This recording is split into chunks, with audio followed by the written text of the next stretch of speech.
Good morning. Good morning. It is great to be here.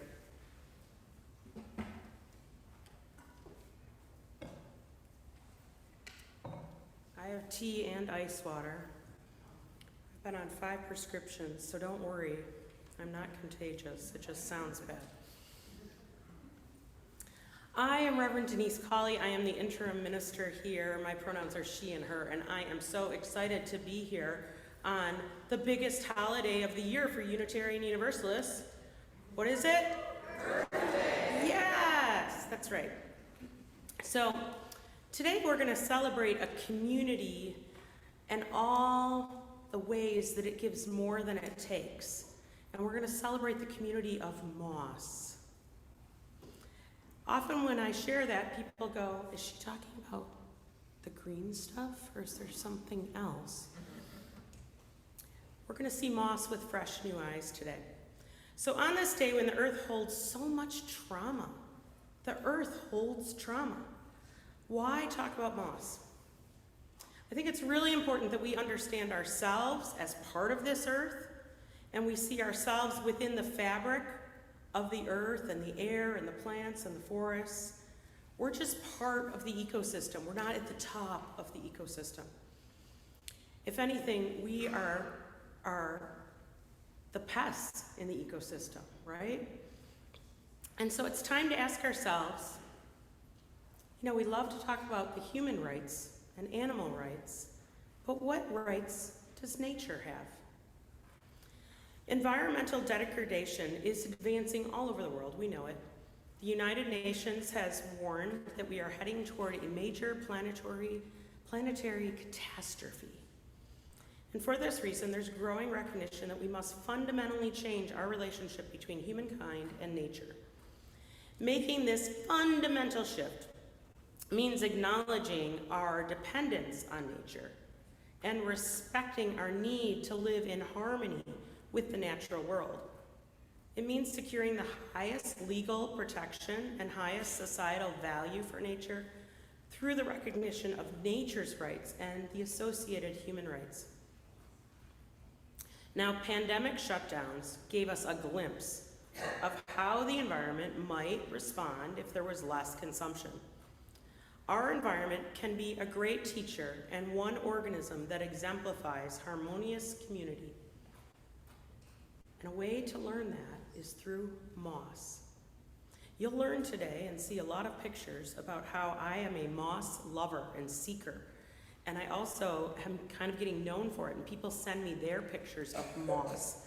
And I love getting really low. Kids, you're more apt to do this better, but when you see moss, get really close to it, because there's an entire world inside that moss.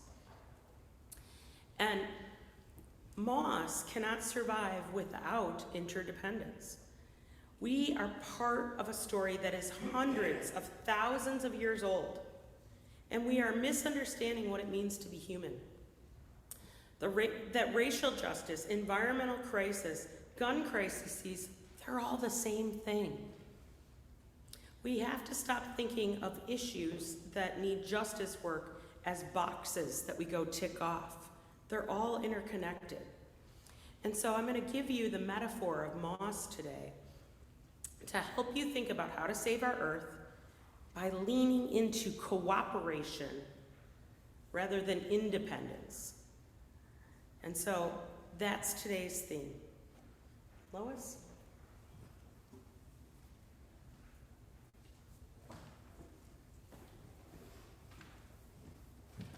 Good morning. My name is Lois Phillips. Pronouns are she, her. I've been a member since 1989, forever ago. Our chalice lighting words today are by Florence Emmons, titled Nature. I'll read the first part, and then I'll motion to you to cue you in to read with me on the second part. We light this chalice to honor the orderly processes of the universe, which hold the planets in their orbits and control the activities of microscopic cells, to honor the pervading, impartial forces of nature through which destruction is made constructive, to honor the ever-changing beauty of the natural world, which brings joy and inspiration to many people. We believe in the healing and restorative power of nature, without which all living things would be in great jeopardy. We believe in the profound lessons which nature teaches, lessons of struggle and adaptability, tenacity and purpose, endurance and growth, patience, balance, and the inevitability of cause and effect. If you will join me now with the second part. We believe in the hope and faith which nature gives to the observant through predictable, compensatory certainties. Light after dark, warmth after cold, peaceful calm after lashing storm, and always the miracle of the sun, rain, and the sea. Thank you. I would like to introduce our two chalice lighters. That was Will and Julia today. Thank you very much for helping. Okay, where am I now? As a covenantal community, we take a moment to share in our covenant. Would you please rise as you are able and body your spirit and join me in saying the covenant of our church. We unite to strengthen the bonds of kinship among all persons, to promote human dignity, and to increase reverence for life's creating, sustaining, and transforming power through worship, study, and service. And if you'll remain standing, we'll join in singing hymn number 21, For the Beauty of the Earth.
Good morning. My name is not Mari Van Meter. She is taking the day off. My name is Mike Pennick. My pronouns are he, him. The children's reading this morning is The Curious Garden by Peter Brown. We're having all the kids come forward, right? If they're, all the kids come forward. Come join in the front. Most of them are already here, but there might be a few scattered about. Yeah, come on down, buddy. So you can see the pictures up there. Yeah, make sure you can see the pictures up here. right.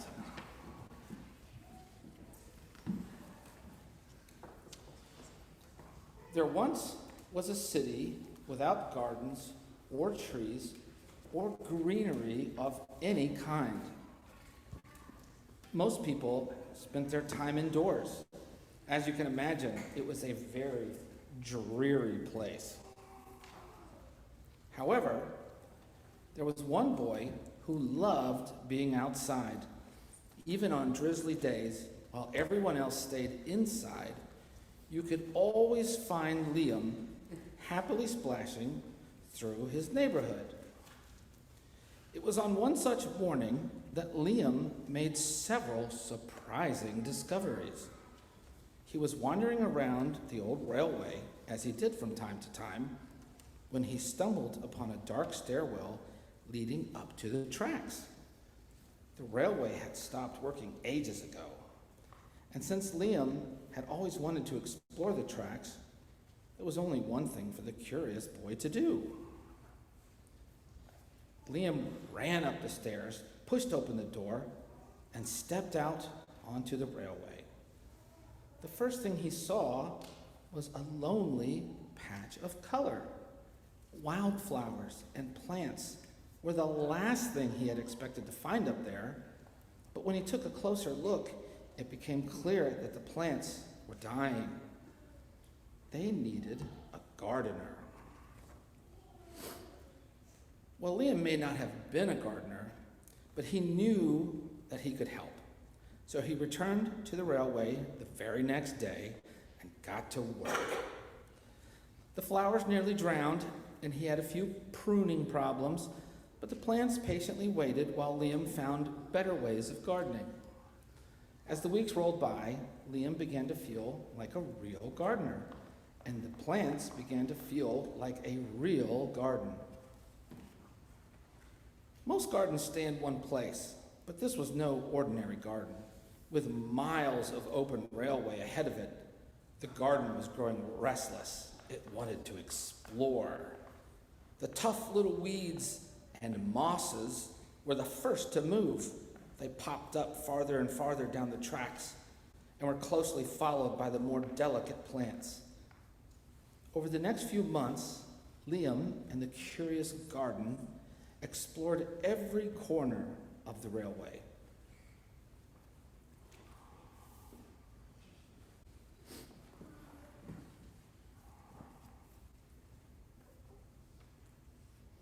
After spending his spring and summer and autumn with the garden, Liam's time on the railway was finally interrupted by winter.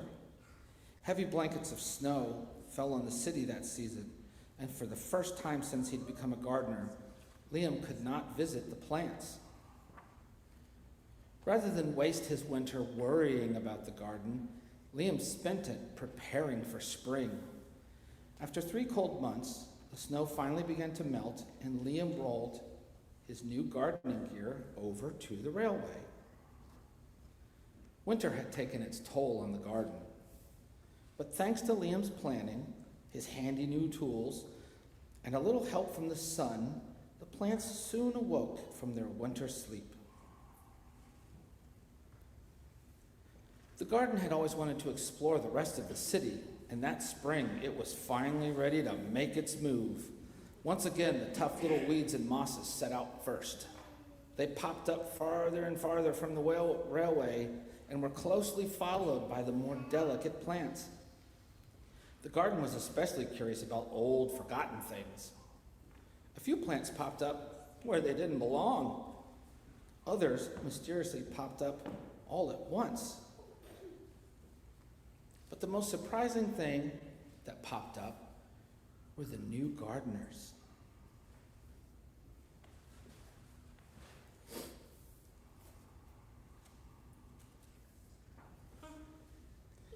Many years later, the entire city had blossomed. But of all the new gardens, Liam's favorite was where it all began.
New members, come on up. I want you to kind of line up here.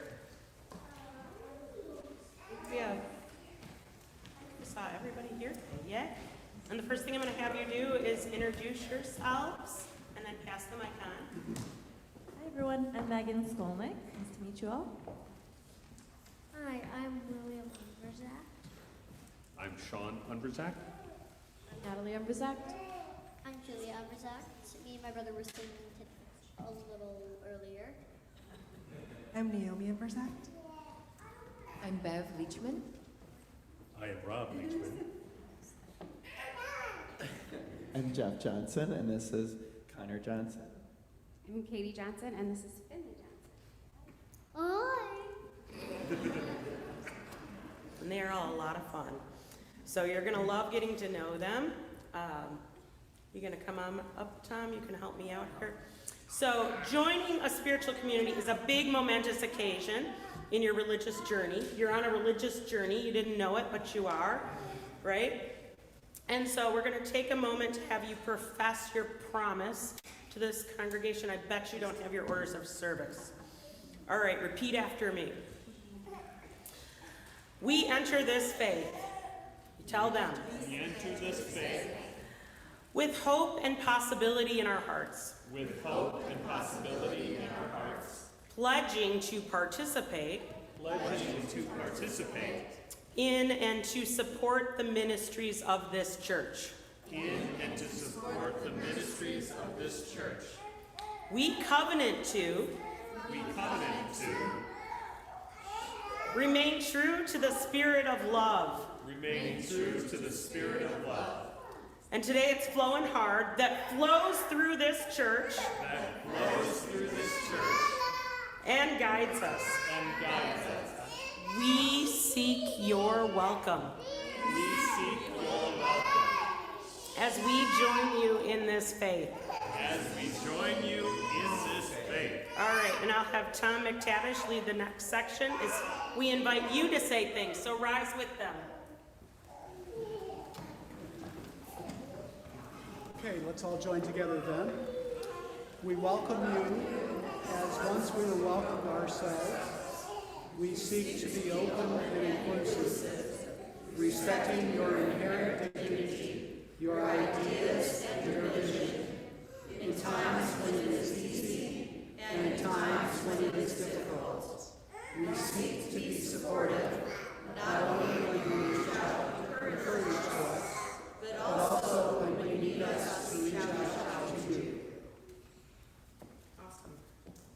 Now, Tom, I'm going to have you help me. And Lois?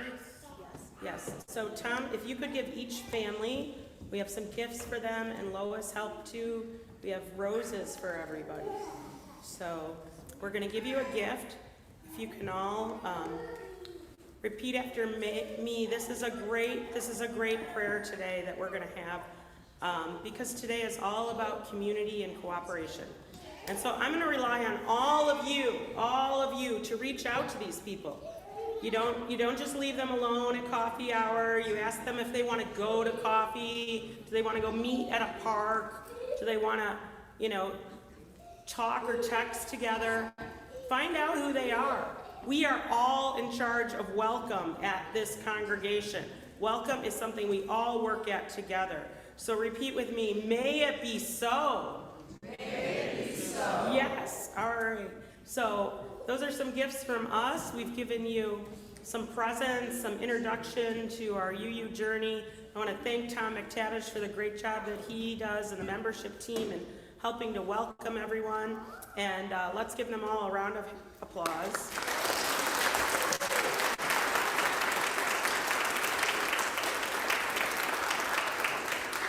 I always say a church that's not crying is dying, and I'm glad a church is babbling too, so that's awesome.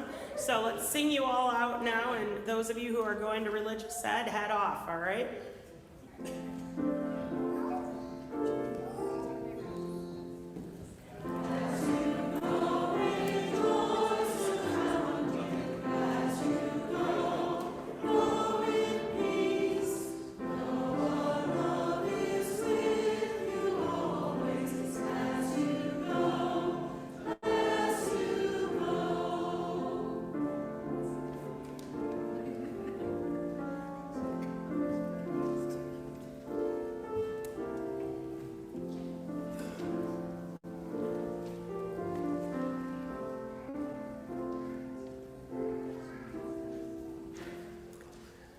All right, and everyone with kids, thanks for holding your patience through that. I know that was longer. Our stories from the oldest days tell us about a time when all beings shared a common language. Think about that, all beings. Thrushes and trees and mosses and humans, and that language has been so forgotten. So today we learn each other's stories by looking and watching other ways of living, and I'm going to tell you stories about moss today because they have messages of consequence that need to be heard, and the perspective of species other than our own needs to be heard. When Robin Wall Kimmerer, who many of you know by her work braiding sweetgrass, when she wants to know about mosses, because she's a bryologist, someone who studies moss, when she wants to know about this powerful way to tell a story, she listens to moss. And she says this story is about relationship, and we've spent a long time knowing each other, mosses and I. In telling their story, I've come to see the world through moss-colored glasses. In indigenous ways, she's indigenous Potawatomi, which is one of the tribes that would have lived on this land. In their way of knowing, they say a thing cannot be understood until it is known by 4 aspects of our being: the mind, the body, the emotion, and the spirit. The scientific way, which us as Unitarians, especially those of us who have a humanist bent, sometimes think that's the only way. The indigenous way says there's 4 ways of knowing, right? The scientific way of knowing relies only on empirical information from the world, gathered by the body and interpreted by the mind. In order to tell the moss's story, she says we need these approaches that are both objective and subjective. And then she wants to help us give voice to all those ways of knowing. And so today I introduce you to that. And Lois has a little reading for us. So this is a reading by Robin Wall Kimmerer. Why moss? A quaking bog is a lovely place to spend an August afternoon. The ring of trees at the perimeter walls off the bog from the rest of the forest. Here, the seen and the unseen worlds of elders speak of coexisting in close proximity. The sunlit surface of the bog and the dark depths of the pond. There is more here than meets the eye. There is no ecosystem on Earth where mosses achieve greater prominence than in a sphagnum bog. There is more living carbon in sphagnum moss than in any other single genus on the planet. In terrestrial habitats, mosses are overshadowed by the vascular plants and assume relatively minor roles. But in bogs, they are supreme. Sphagnum or peat mosses not only flourish in bogs, they create them. The acidic, waterlogged habitat is hostile to most higher plants.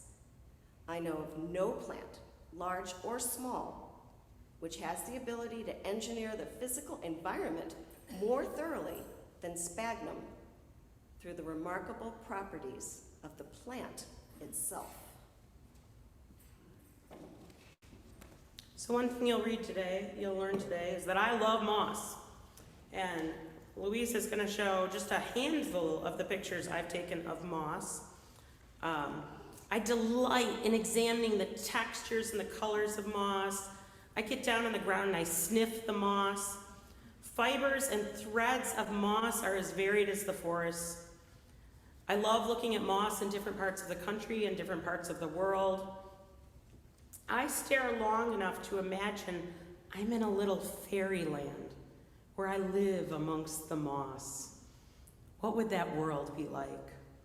Moss carpets have long been a place I contemplated napping. Sometimes they're soft and sometimes they're prickly. Sometimes they're really gushy. I love when my foot goes into their endless squishiness. Moss is like a whole nother land, and yet it has so much to teach us. Now, I don't know about you, but I get really depressed when I think about how we're treating the earth. I've read dozens of articles that paint a grim picture about how the United States, uses more water and more energy and more of the Earth's resources per capita than almost everyone else on Earth. We're greedy. We think we deserve it all.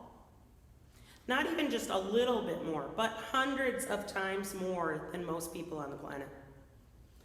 So as we watch the world's carbon footprint and we saw it get to improve during COVID shutdowns, we know there are ways that things could be done differently, but that would require us acting in community, collectively, and in harmony with nature.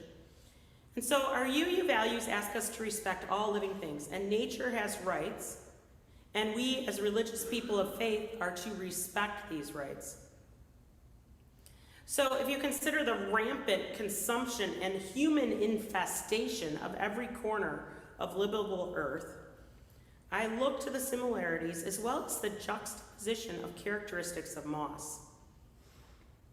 I know some of you kind of giggled when I said moss, but hear me out. Moss is a great example of how to live. Moss gives more than it takes. It lives very simply. Like humans, it inhabits almost every ecosystem on Earth, and mosses have the ability to clone themselves from broken off leaves or tatters and fragments. They've survived every climate change, and they have been around far longer than humans. But unlike humans, moss is integral to functioning of how any forest functions, and humans are not. We are not integral to how the function of this planet works. We maintain our American lifestyle at the expense of the rest of the planet. And this is the height of Arbus. Our American lifestyle proves that we think our existence is more important than almost anyone else on Earth, and higher and better than any creature. In contrast with moss, which survives by living in harmony with every ecosystem on the planet. Now, a really cool Unitarian Universalist, Reverend Fred Small, you can read about him. He's done tons of environmental justice. He's an activist, musician. He's the Minister of Climate Justice at Arlington Street Church in Boston. He writes, "Poor people and people of color are the first victims of environmental poisons and natural disasters. Disparities of wealth and status lead to waste and pollution by both the affluent and the depraved. We simply cannot solve the problems of ecology without facing the problems of inequity, nor vice versa." And that's why I say issues of racism or water rights or all kinds of human rights, none of them exist as one issue. They're all interconnected. Whose neighborhoods do we poison first? Is it lakefront property on the North Shore that has the factories dumping into Lake Michigan? No, it's the poor neighborhoods down further south in Chicago that have tons of steel plants dumping into Lake Michigan, right? And who lives in poor neighborhoods? Usually people of color or people who don't have economic wealth that's been passed on, people who probably haven't had as many opportunities for education. That's who falls victim first to air, water, soil, and shelter being more contaminated, and they toil in more hazardous workplaces. They are more vulnerable to environmental catastrophes. Invasive development threatens the health, the religious traditions, and the societal fabric of indigenous people. Rather than assuming that dominant cultures of ideas and sustainability are superior, I always wonder, what would we learn if we looked to Native people, or those most impacted by dominant culture's consumption? I consider that First Nations people lost their entire ecosystems. Now imagine this. They had to say goodbye to their medicine. Saying goodbye to their medicine, their rituals, and their foods as they were forced to march out of the ecosystems that they had lived in for thousands of years. Imagine walking by and you're touching the plants that you know heal your family, and you're not going to see them again. They had to march out of their homelands, and I continue to say to myself, what do we do about it? So that's why Robin Wall Kimmerer's writings about moss and her studies as a botanist and a bryologist, someone who studies moss, and a member of Citizen Potawatomi Nation, is so interesting to me. You can find tons of YouTube videos on her. She's amazing to listen to, and she just weaves in like the humanism, the religion. It's fabulous. So science asks us to learn about organisms. Traditional knowledge asks us to learn from them. And when I think of mosses, as she says, in particular, as the most ancient land of plants, they've figured out a lot about how to live well on the earth.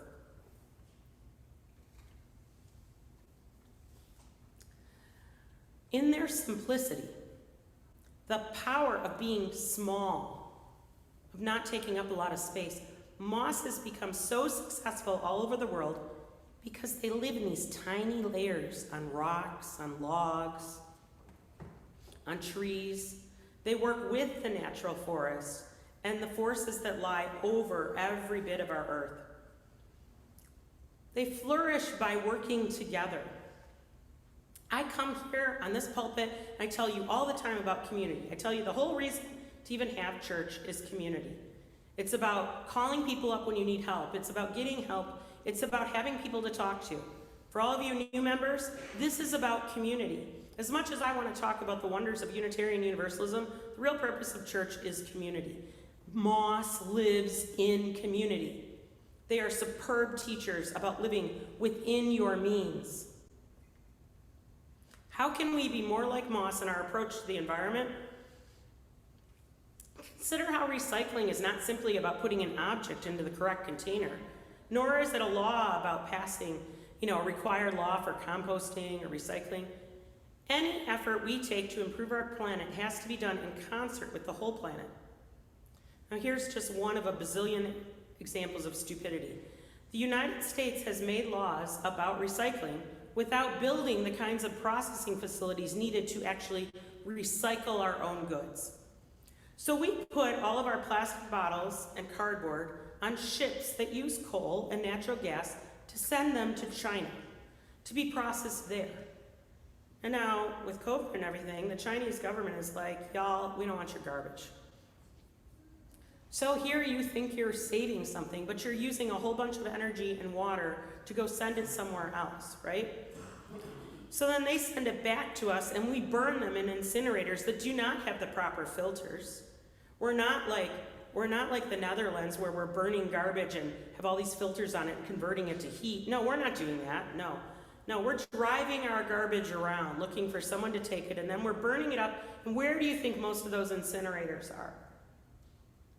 They're in poor neighborhoods inhabited mostly by Black and people of color. It's easy to be disheartened about this, I know I am. And it's difficult to think that you alone can make a difference.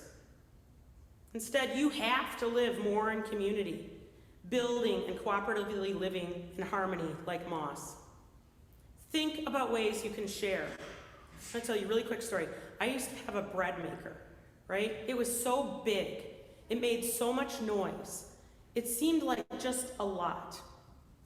I decided that this was something the whole family should have. So my grandpa took my bread maker for a long time and made bread. And if I wanted to make bread, I'd go run over there, I'd make some, dough, and then I'd come back and I cooked it. Because I didn't really need my own bread maker. It could be a family bread maker. There's a million great examples of how you could share, right? This is how we create hope. So growing up, I was taught that all of nature was dependent upon a ruthless survival of the fittest. Now I realize that's not true. Indeed, for us to address everything that we consume to where it goes, we have to look at the problems cooperatively like the way moss does. If humans, especially Americans, are the hostile alpha organisms that are devastating the planet as we knew it, then the more than 22,000 kinds of moss that are over 20,000 years old, y'all, they're our collective peacekeepers. Not only are moss specifically impressive beyond measure, but following their example is the only way to survive and sustain our existence. Moss is the answer. Moss can guide us. Moss has three C's of environmental hope: collaboration, community building, and cooperative harmony. As a congregation who aims to create a just faith, we are called to continually refine how we live, how we treat others, how we address problems, and we look at these things far beyond the recycling bin, beyond our own consumption, across the oceans to where we're shipping our garbage, right? In our 7th principle, heritage, and our new Article 2, the values state we honor the independent web of all existence. We covenant to cherish the earth and all beings by creating and nurturing relationships with care and respect. And this is the new Article 2 language on that.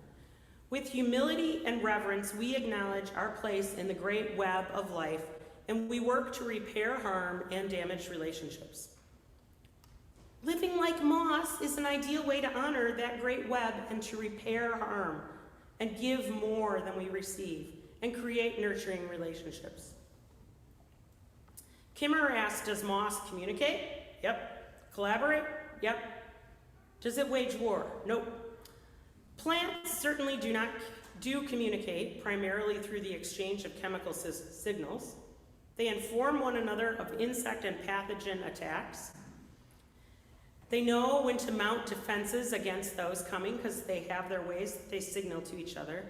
And there's evidence of collaboration as well as antagonism between plants. So plants are not dumb. To my mind, plants meet any definition of intelligence. They have the ability to perceive, to sense, to respond, and communicate about the environment. So how can we adjust our behavior the way moss does?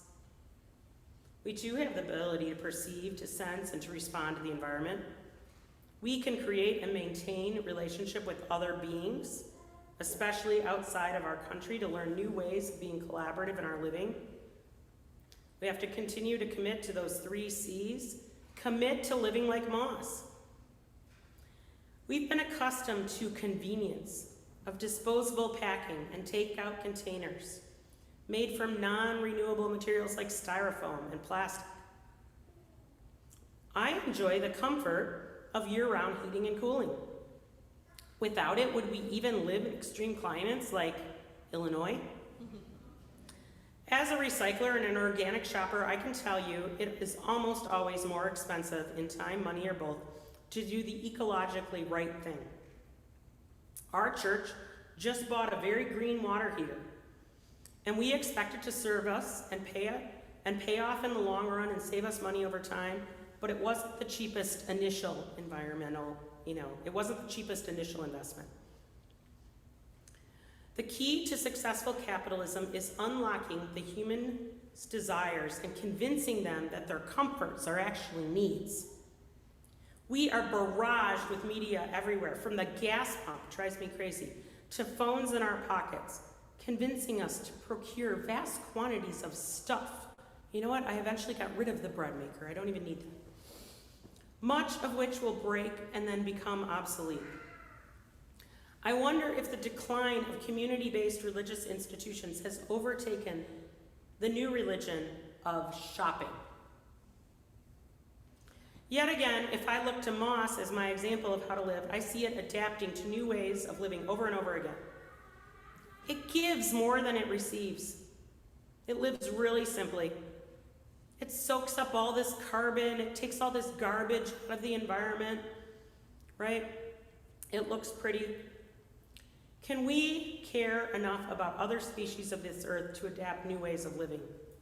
Could we be a little warmer or not quite as cool? Can we turn off more lights? Can we demand different kinds of packaging?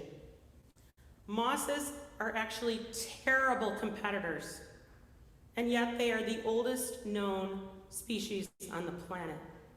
So all of us who think we have to compete to survive, we're wrong. They have persisted for 350 million years. So they ought to be doing something right here. And one of those things, I think, has to do with their ability to cooperate with one another. They share limited resources with what they have, and they give more than they take. They build soil. There's no one else building soil, right? They purify water. They are like the coral reefs of the forest. They make homes for a myriad of these other cool little invertebrates that live in there that you'll see when you get down there and you sniff them. They are engines of biodiversity, and they're only a centimeter tall. A centimeter tall. They're so tiny. Do you feel small in this quest to save our planet? I do. And yet, I have to go, wow, if moss can do it, maybe I could too. We're not talking about one thread of moss, we're talking about thousands of moss working and growing together. That's our hope. If we all work at consuming less, if we all work at changing laws, if we all use this community here and we share the resources of cleaning up the world, then it will feel like the magic of moss and the collective power of cooperation. Kimmerer reminds us that the realization that all beings are on the same earth and we all need the same things to flourish. And I love that she uses this word. Kinship also comes from reciprocal relationship with other species. We use kinship all the time in this congregation. It's the first UU congregation I've heard use that a lot. I love it. They are fulfilling their responsibility to us. What are we doing for them? Mosses are in every ecosystem. They grow in places as diverse as a branch of birch to the back of a beetle. Moss, don't use competition. It's not about patriarchy, right? Mosses survive by gathering and building in their environment slowly. Sometimes we feel like we have to do everything fast. Rocks are beyond slow, beyond strong, and yet yielding a soft green breath as a powerful glacier. Mosses wear away their surfaces grain by grain and bring them slowly to sand. So let us become part of this ancient conversation, creating poetry with our earth, as luscious and luminous as moss. So when you look at the world we are leaving to the generations after us, consider the community you don't even know. Be as collaborative as carpet moss. Cooperate and adapt to the environment like apple moss. The mark you make could be as magnificent as millions of spores of moss.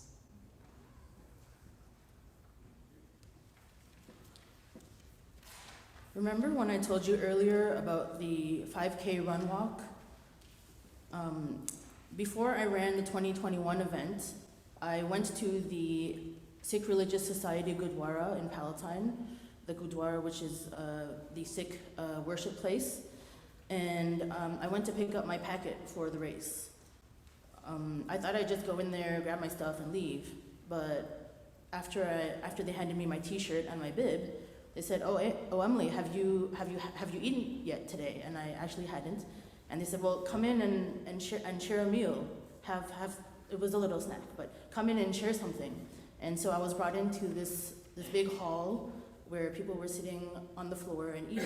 And I was I learned that anybody could just go in there and have something, and everybody is seen as equal at the Gurdwara. And so that when I left, I was so happy that I had that experience. I took a selfie and I sent it to my husband. Anyway, after the event, Oneness Run reached out to CCUU and asked if we wanted to help them organize their 2022 Run Walk event, and I happily joined their core team. We partnered with Chicago Voyagers, an organization that offers at-risk youth therapeutic activities such as canoeing, caving, mountain biking, overnight camping, rock climbing, and scuba diving. And each year, Chicago Voyagers serves more than 400 under-resourced youth and empower them to foster healthy relationships and skills for life successes. Oneness Run was able to donate $5,000 last year to them due to sponsorships, donations, and participation in the annual Oneness Run race walk, and we hope to do the same again this year. Today, our offering will be shared between Countryside and this amazing organization. Please give as generously as you can.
And now if you'll join me in singing hymn number 1064 in your teal hymnal, Blue Boat Home. If you are able and willing, please stand with us.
It's always good to sing the UU theme song.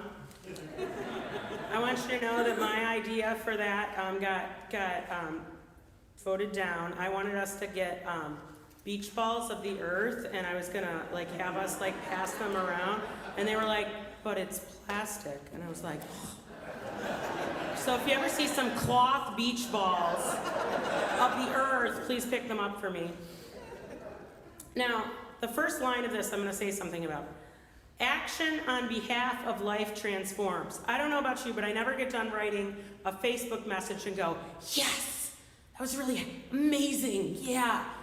Action means doing something and doing it in community. Whereas when I go and show up somewhere with other people or go and talk, I go, wow, that was great. So action on behalf of life transforms. And because the relationship between the self and the world is reciprocal, it is not a question of first getting enlightened or saved and then acting. No, it is about acting first. We work to heal the earth, and then the earth heals us. May it be so.